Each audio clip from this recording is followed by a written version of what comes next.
This past Sunday, October 10th, was Pastor Appreciation Day. And I share that with you not because I'm looking for your appreciation. I'm not begging for your attention. I'm not begging for your gifts. Trust me, that is not what I'm doing here. But you know, on Pastor Appreciation Day, I couldn't help but appreciate the pastors that have served me. And I couldn't help but appreciate the pastors who have served this congregation before me. Perhaps you may not be aware of this, but our congregation, St. Paul's Lutheran here in East Troy, has been in existence for 147 years. And during those 147 years, 14 men have served this congregation faithfully as full-time pastor. And we have the photos of all of our pastors here in our fellowship hall. But why do we have their photos up, and why do we remember them? Well, our Bible passage for today gives us the answer. Hebrews chapter 13, verse 7 says, "Remember your leaders who spoke the word of God to you. Consider the outcome of their way of life and imitate their faith." Maybe you've been a member here at St. Paul's for a long time, and you remember a number of these men who have served here. Or maybe you are newer to St. Paul's, and maybe you only know one of two. Or maybe you are not part of our church family. Maybe you're a part of a different church family, and you have had other pastors who have served you. Well, regardless of who your pastor is or has been, what do you remember about them?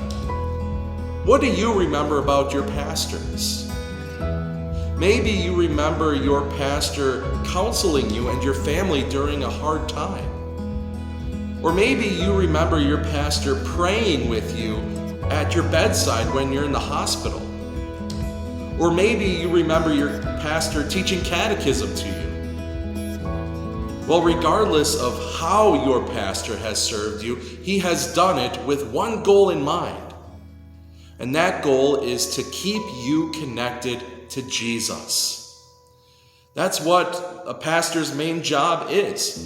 A pastor does a lot of things, but overall, their main goal is to keep people connected to Jesus.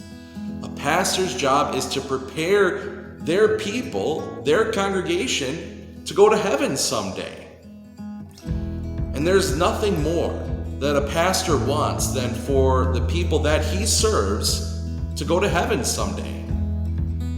And that's what they strive to do. In everything that they say, in everything that they do, they want you to be connected to Jesus so that you can go to heaven. I know I am very thankful for the pastors who have served me in the past, who have faithfully administered God's means of grace for the strengthening of my faith.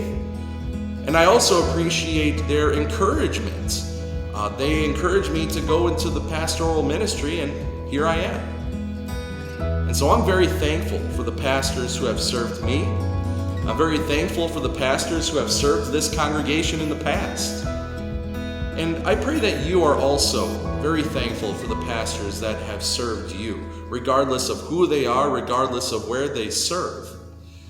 And so today, I encourage you to offer up a prayer of thanksgiving for all the faithful pastors that have served you with the Word of God. Continue to pray for your pastors, encourage them, and work with them. And your pastors will do the same. They will work with you, they will encourage you, and they will pray for you. That's their job. So pray for your pastors. They're doing the same for you. If this devotion has been a blessing to you, please like and share with others. God's blessings to you all.